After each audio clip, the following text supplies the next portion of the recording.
definitivamente trabajar el tema de los estimados. O sea, ahorita estamos viendo que yo entiendo por esa reserva, ayer habíamos visto cuál era el costo y ahí quedó ahí quedaba, como que ahí quedaba la cosa, ¿no? Entonces, ¿cuál es el marco normativo según las NIF? Definitivamente está claro, y eso tiene que estar clarísimo. Esto, como ven ustedes en la siguiente página, esto no está con la NIF 16, porque definitivamente la reserva no es un bien tangible y tampoco está muy intangible, o sea, contra todo pronóstico, porque ustedes dirían, bueno, si es tangible es la 16 y si es intangible pues es la NIF número 38 intangibles. Tampoco está. De hecho, son estas mismas normas son las que prohíben ver este tema dentro de ese área, o sea, no están dentro del alcance. Es otro de los temas que no están bajo el tema de actividades, lo que debería ser, ¿no? O sea, debería haber una NIF para actividades extractivas, cosa que no lo hay. Y la NIF número 6 solamente se orienta a una etapa de exploración, ¿no? Y termina cuando ya hay viabilidad. Y la reserva, justamente yo la tengo cuando ya hay viabilidad, pues, ¿no es cierto? ¿Cómo yo tengo la reserva? ¿En qué etapa yo tengo seguro la reserva? Si ya tengo calculada la reserva es porque ya, pues efectivamente puedo determinar algo que es fundamental, la vida útil de la mina, ¿no? Si ahí lo tengo. Entonces el problema es el siguiente, que tal como estamos viendo ahí en el material, en la página 40, debe estar en la 41 ahorita.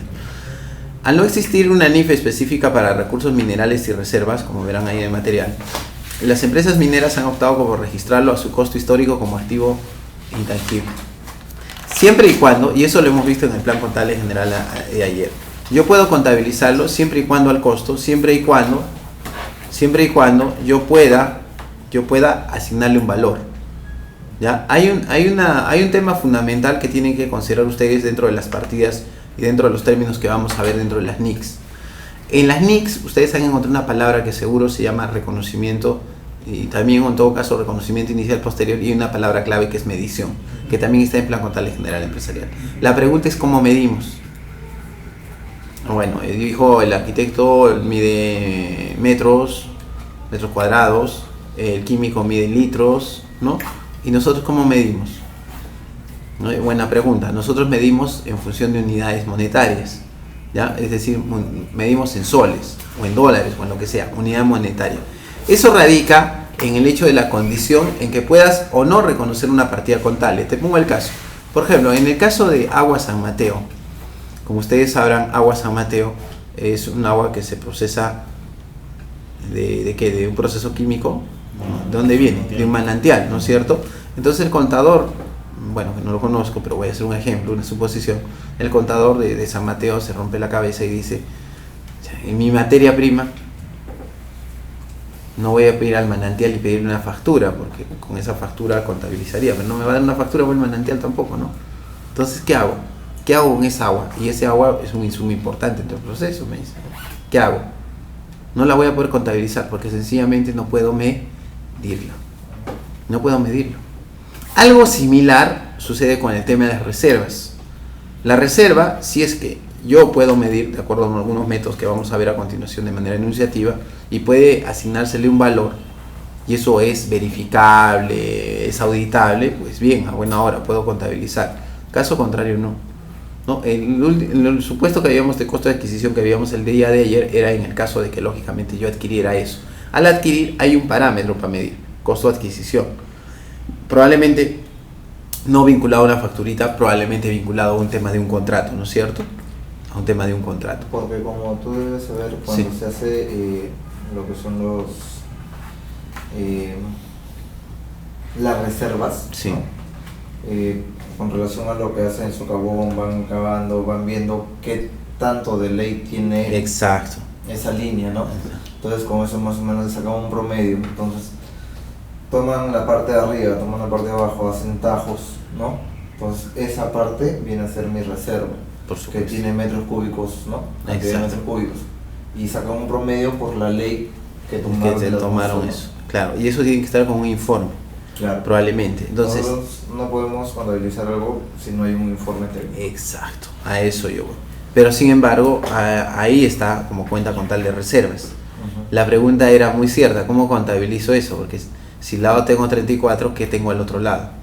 Si fuera costo de adquisición, no hay problema, al otro lado tengo cuenta de pasivo. Pero si tengo una reserva, o sea, yo tengo la reserva, ¿contra qué cuenta abonaría? La 34, y contra la 50, no, 56, no puede ser cuenta patrimonial, contra un ingreso, contra una cuenta 72, que tampoco es una bolsa, ¿no es cierto? Es simplemente una estimación, y esa estimación simplemente refleja y nota los estados financieros. Sin embargo, la NIF, más que NIF, algunas prácticas contables seguidas en empresas mineras, está asociada, como nos dice, al costo de las reservas mineras, en sí, como nos dice, carecen de un valor económico hasta que son extraídas. Es obvio, ¿no? Una cosa es decir, tanto tengo, pero eso recién va a verse valor cuando yo lo extraigo. Porque también al ser un estimado, como que puede ser correcto, como que también puede ser incorrecto. Es por ello que el proceso de valoración, como el de medición de reservas mineras, es complejo y subjetivo, dando distintos métodos que podemos ver, ¿no? Que hay, por ejemplo, que se trabajan en algunas entidades de este sector. Por ejemplo, nos citan algunos métodos, como ustedes podrán ver: flujo de caja, descuento de valor presente, costos, ingresos, precios, valoración, comparativo, etc., etc. Que son métodos que, si en caso quieran contabilizarse, habría que ver justamente ese informe técnico que sea revisable respecto al tema. ¿Por qué? Ojo, en la aplicación de esos otros métodos no necesariamente va a incidir en la determinación de un costo histórico. Puede que yo determine otro parámetro, lo que nosotros llamamos algunas veces valor razonable. Bien, ante tanta ausencia de cosas y tan vacío este tema de las reservas es discutible, al igual que los costos de desbroce, costo de extracción, que vamos a ver más adelante. Entonces, definitivamente hay que ver algunos estándares que se pueden proponer. Entonces, definitivamente las reservas, como vemos, al ser estimados, hay que ver como política contable si es que realmente se va a considerar, o la gerencia estima adecuado contabilizarlo, ¿no? Eso ya depende de una política contable. No es algo forzoso. No significa que, mira, la 34 ahí hay reservas. Y no solo hay reservas de minerales, hay reservas de gas. Por ejemplo, aquí dice, ¿y la empresa? ¿Quién administra gas camisea? ¿Tiene la concesión? Ya, ¿tiene que contabilizar el gas? Buena pregunta. Eso es una política contable. ¿Lo ve viable? ¿Es algo que puede cuantificarse y hasta cierto punto mantenerse ese estándar? Porque si no lo puedo y no hay una probabilidad, una certeza acerca del tema, simplemente no lo reconozco. Y a lo mucho, si tiene importancia dentro de la generación de ingresos, lo voy a reconocer en nota de los estados financieros. ¿Al referirte tú que lo contabilizan, es solamente ponerlo como nota de los estados? ¿O? No, contabilizar implica que va dentro del proceso contable, o sea, genera un registro contable. Pero ¿cómo? ¿Contra qué cuenta? Ese es el problema, ese es el limitante. Por eso es que depende mucho de la política. El tema es muy subjetivo. Depende de la política. El tema es muy subjetivo. No hay una NIF que te diga haz el asiento contable, pero pongámonos bajo ese escenario. Hay un informe y dice que la reserva es tanto. Determina la vida útil y bueno, al final y al cabo es algo que yo tengo, ¿no? Es algo que yo tengo, es un intangible, se puede decir, ¿sí o no? Sí, ¿por qué? Porque todo, como tú decías, esa mina la puedo transferir, y una cosa es transferir la mina y otra cosa es las reservas, ¿no es cierto? A través de algún tipo de contrato. Entonces, esa es la pregunta también que me decía otro colega, pero en caso hipotético que lo contabilizaría, ¿contra qué cuenta abono? Es la 34, pero ¿contra qué cuenta? No hay. A lo más dicen, no puedo usar la 72, podría usar la 72, que es una cuenta bolsa, ¿no? Pero no es en sí. O sea, el plan contable ahí tiene una falencia respecto a ese tema. Dependiendo del método de valoración. Si fuera valoración a valor razonable, usarías en todo caso la 7.6 o la 6.6 como ingreso. En caso de esas reservas ya se comienzan a trabajar, también se tendría que estornar ya, ¿no? Exacto. Es por eso que, habiendo ese tema tan discutible y sobre todo subjetivo, es que una práctica contable normal es simplemente no reconocerlo, registrarlo, pero sí mostrarlo en nota a los estados financieros, ¿no? Es una peculiaridad que puede darse. Y yo estoy colocándome en el caso más extremo que te exijan contabilizarlo. Cosa que no lo veo, al menos en mi opinión, yo no lo veo viable. O sea, si de pronto, es igual como el caso del agua. A ver, vamos a poner, creo que en el agua lo vemos un poco más fácil. A ver, en el caso de Agua San Mateo, ¿ya? En el caso de Agua San Mateo, tú no le vas a pedir una factura o un comprobante de pago al manantial, ¿no? Nadie te lo va a dar. Entonces, ¿cómo harías para valorar el agua? Por eso es que hay métodos, ¿no? Por ejemplo, precios comparativos, ¿no? Por ejemplo, dices, bueno, si quiero contabilizarlo realmente, para ver realmente el costo, puedo tomar con referencia al mercado el agua en esas mismas condiciones, en otro sitio cuánto está. Podría ser, pero aún sigue siendo subjetivo. Y mientras sea subjetivo, la medida es como les decía ayer, o no sé cuándo, con lo directo y lo indirecto. ¿Se acuerdan el caso? Acá usé plancha de lijar, la pregunta es, ¿realmente lo habré usado? No lo sé. Es algo que no necesariamente voy a tener en cuenta, ¿ya? Pero sin embargo, el plan contable, ahí que te lo pone, ¿ya? Como costo histórico. ¿Ok? Bien, pasamos a la siguiente página. Desde el punto de vista financiero. A ver, sí, esa no. A ver, permítame un ratito, es que me he traído de ahí. Estamos en... Ya, quiero ver, pero sin embargo, no quiere decir que la reserva no la tome en cuenta. La reserva es importantísima. Página 44, solo. Página 44, por favor.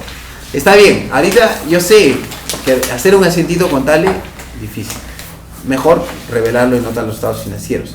Pero eso no significa que la reserva, el cálculo de la reserva y la determinación de una reserva no tenga una incidencia crítica, radical, sobre temas contables. Por supuesto que lo tiene, sobre todo por lo siguiente, vemos en esta página. Desde un punto de vista financiero, si yo no conozco la reserva, por ejemplo, yo no puedo hacer lo siguiente. Yo no puedo hablar de una, con tal como decía página 44, yo no puedo hablar de una depreciación, de una amortización de los activos de una mina.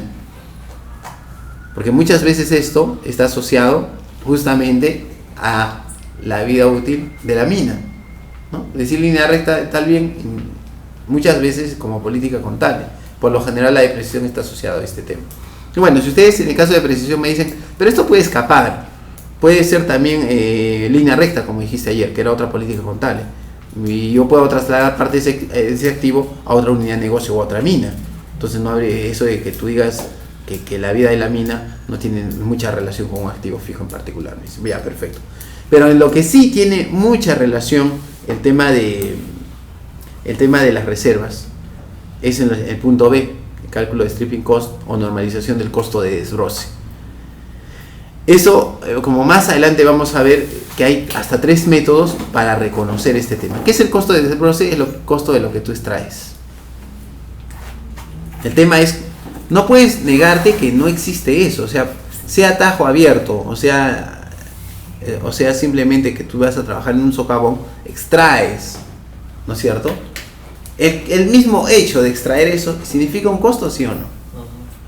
El tema lógico que tú dirías, ya, eso forma parte del costo, ¿no es cierto? El costo, y eso funcionaría probablemente, y es un gasto de operación, tú dices. Pero eso funciona siempre y cuando tú tienes ventas. Pero ¿qué pasa si es que no hay ventas? Es decir, todavía no estás en etapa de producción. Es como en el caso de que si encuentras una veta y al final la veta desaparece y sigues cavando en esa misma línea. Ajá. Y toda esa tierra que tienes ahí que no te sirve para vender, ¿qué haces? ¿No? Gasto. Claro. Lo reconoces al gasto. Pero eso es un importe, eso es algo típico que se da acá. Es por eso que en las prácticas contables peruanas, cuando vamos a reconocer ese tema que vamos a ir costo de desglose, hay que ver qué políticas contables aplican las empresas, que son hasta 3. No hay una NIF, lamentablemente, que te diga, para esto se aplica esto, para el otro se aplica el otro, ¿ok? Bien, seguimos. ¿Qué otra cosa es importante? También el tema de, ¿cómo se llama? El tema del cálculo de la reserva, para lo siguiente. La determinación de la pérdida por deterioro. Ayer les he dado una definición de deterioro. Hemos hablado acerca de un tema, bueno, pérdida de la vida útil, no alcanza su vida útil, pero no hemos visto las variables. Hoy día vamos a reconocer cuáles son las variables para reconocer un deterioro. Eso es importantísimo, porque nosotros, al menos como contadores, tenemos que tener las variables o manejar aquellas posibilidades que nos permitan identificar cuándo hay un deterioro. ¿Qué más? Tiempos de restauración y desmantelamiento. Pueden desmantelar activos fijos, pueden definitivamente activos fijos que no se usan. Hay algunos conceptos que nosotros, por ejemplo, para eso me citaba un colega anteriormente también, para instalar, por ejemplo, una determinada máquina o un determinado equipo, se requiere invertir en una estructura en la cual pues hay cemento, hay concreto. Eso, y luego termina la mina y ya no puedo trasladar, eso queda ahí. Entonces uno se pregunta, ¿qué pasa con eso? Entonces, ¿hay deterioro o no hay deterioro? ¿Eso es un activo o no es un activo? Son particularidades que yo también, la vida útil de eso, tengo que asignar a lo largo de la vida útil de la mina. ¿Cómo determino? En función de la reserva. La reserva es justamente la que me permite asignar, valga la redundancia nuevamente, el tema de vida útil. Tiempo de restauración y desmantelamiento, es muy cierto, capitalización de los costos de exploración y evaluación. Tú no, ¿hasta qué punto me vas a hacer? Ahorita estamos con el escenario 34. ¿Cuándo será que los desembolsos que ustedes tienen se enviarán a resultados? ¿O cuándo será directamente como lo que nosotros llamamos contablemente va a ser consumo directo? No sabemos todavía, ¿no? Hay que empezar a producir. Vamos a ver en qué etapa se da. Muy bien, entonces, en esencia, ese es el tema de las reservas. ¿Cuál es la práctica contable en el Perú? Pasan a la página, están en la 4.5, ¿no? 4.4. Pasa a la siguiente 4.5, prácticas en Perú. Ahí está, ¿sí? 4.5, prácticas en Perú. Las empresas mineras en el Perú generalmente incluyen como parte de la nota de los estados financieros información sobre sus recursos minerales y reservas probadas y probables sin un formato estándar que muestra la cantidad y el contenido mineralógico. O sea, aterrizan a qué cosa? A una nota de los estados financieros, pero no necesariamente van a aterrizar a una cuenta contable. Esa es la peculiaridad. Si es algo muy subjetivo, es algo que hay una alta probabilidad de que varíe en el futuro, que haya una posibilidad o no se puede explotar, definitivamente solamente va a estar como nota. Así como sucede, por hacer un comentario de algo similares al tema de en la nota de los estados financieros, tú sabes que existe una nota que se llama para el tema tributario. Nunca te ponen, cuando te dicen la empresa no ha sido sujeto de una auditoría en los últimos 4 años, a pesar de los cálculos y estimamos que son correctos, pero sin embargo existe la posibilidad que la Superintendencia Nacional de Administración Tributaria, cuando haga una fiscalización, determine otras cosas. No sabemos cuánto, pero sin embargo lo estamos colocando en nota de los estados financieros. Algo similar es lo que justamente se tiene que ver aquí. Ahora, ¿qué más nos dice acerca de esta práctica contable en el Perú? Respecto a la valorización de recursos y reservas mineras, esta se encuentra íntimamente vinculada con el tratamiento como costo-gasto de los desembolsos realizados en la etapa de exploración y etapas previas. Esa es otra posibilidad, me dice. Todo lo que yo tengo lo asocio a un recurso o reserva. No me parece muy lógico, pero sin embargo, a nivel de reclasificación, el tema es, termino los gastos de explotación, de exploración, ¿de dónde terminan? ¿Los reclasificas, los sigues dejando como gasto de exploración? Si ya no estás en etapa de exploración, deberías tú probablemente decir, ya debería enviarlo a gasto, pero no puedes enviarlo a gasto porque todavía no produces. ¿Qué haces? Reclasificas probablemente en la siguiente etapa, ¿no? Desarrollo, no sé, dependiendo de la estructura que tú tengas de avance. Por decir, ¿cómo se llama? En la empresa donde trabajamos, sí, el contador general estaba pidiendo el informe de ¿cómo se llama? Del geólogo, ¿no? Y la jefatura de mina, ¿no? Que le digan cuánto en metros cúbicos tiene y la valorización aproximada, ¿no? de ¿cómo se llama? De las reservas. Sí. Y él decía que él quería tomar esto como para tomar la decisión en qué momento ya ir, ¿cómo se llama? Transfiriendo, ¿no? Amortizando a resultados. Lo que era la 34. Porque definitivamente ahorita ustedes lo que tienen en realidad es una bolsa de la 34 enorme. Porque, es decir, exclusivamente todo lo que sacas, es decir, no al 100% de lo que sacas es mineral. Obvio. Pero al final tiene pues 0.3, 0.2, el tema de 0.5, ¿no? De ley, que al final lo vendemos, lo vendemos y genera un ingreso. Pero para lo que él te habla, o sea, nosotros el tratamiento contable es el valor de la concesión nada más. Nada más. Porque es en la 34. Exacto. Y lo que se refiere es, nosotros ya tenemos la medición de las reservas y en base a ello se está explotando, ¿no? Claro. No necesariamente está todo en una bolsa, ¿no? No, de ahí lo reconoces como gasto. Entonces, eso, a lo que tú dices, ¿no? Es que quieres saber cuándo va a empezar a amortizar esa 34 de concesiones. No, la 34 de concesiones no, todos los trabajos anteriores. Sí, todos los gastos porque como tú bien dices la vez pasada, ¿no? Tú tienes una bolsa, aparte de la concesión, tienes una bolsa, que son gastos de explotación, ¿cómo se llama? Repuestos, herramientas, ¿no? Todo lo que tiene que concernir al tema contable, que al final se puso en una 34 porque todavía no vendías, no tenías, es decir, sacabas mineral pero no vendías, que es la parte de lo que es, ¿cómo se llama? Desarrollo, ¿no? Exacto. Comienzas a estructurar la mina para poder seguir la línea de la beta, para poder tener las reservas probables, y entonces ya comenzaron Es decir, encontraron la beta, pero ya comenzaron a sacar ya no solamente tierra, sino mineral. Entonces comenzaron a vender y ya comenzaron a mandar, ¿cómo se llama?, parte a, ¿cómo se llama?, ya resultado. Claro, por supuesto, ese es el tema. Cuando lleguemos a la etapa de emparejar el tema de beneficios económicos que se generan en un ejercicio, la pregunta que todos nos hacemos es ¿cuándo yo empiezo a voltear eso? ¿Y bajo qué parámetros? O sea, ahí es donde recién me sirve como parámetro para determinar o asignar una tasa de amortización el tema de la vida útil, que en otras palabras es traducido la estimación de la reserva. Porque en la vida útil de nosotros definitivamente está asociado a un término: cuánto de reserva tenemos en la misma. Y eso va a generar de más o de menos. Si tú tienes un activo, probablemente tú dijiste, yo he invertido 1000 soles y ahorita lo tengo en la 34, pero probablemente ya estás ya en la etapa de cómo se llama, esa etapa de exploración, pero estás con la sorpresa, como tú dices, no es de una alta ley el tema, o definitivamente incluso en algunos casos ya ni siquiera lo puedo vender. Por eso que la reserva va a haber algo que habíamos visto anteriormente, va a caer justamente en un tema que se llama el tema del deterioro. Puede que haya un deterioro, ¿no? Entonces eso justamente vamos a ver más adelante también, vamos en las siguientes etapas. Entonces, como dice, esta se encuentra íntimamente vinculada con el desarrollo de costo, gasto en los desembolsos realizados con la entidad, ¿no?, que estábamos viendo ahí. Bien, muy bien, voy a entrar entonces ahora a otro tema.